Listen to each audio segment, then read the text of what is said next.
Hi, my name is Dr. Palmer. I'm one of the neurosurgeons here at Akron City Hospital. I specialize in cranial procedures. Cranial procedures, that's just, it's really exciting for me. And I love the pathologies, and I don't know, there's a soft place in my heart for patients with brain tumors, so that's what I like to focus on.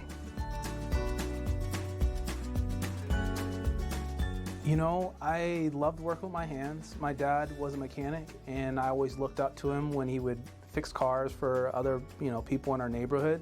And when I got to medical school, I kind of continued along that track.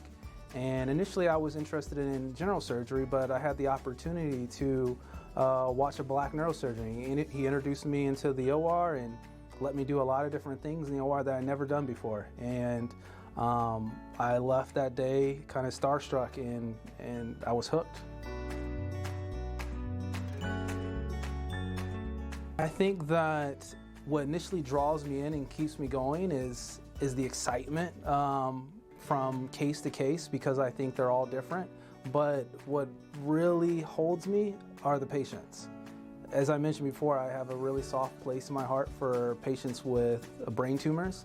And I think it's both a very unique perspective that we get, but it's also it's very honorable, and it's a very intimate relationship you have with patients that you do perform brain surgery on. And I hold that very dearly to myself. I think that to some degree, when patients have a chronic illness or they have some sort of ailment, they don't lose who they are. They may have, pain, they may have a medication they have to take routinely, but some patients with brain tumors, they can sometimes lose what makes them who they are.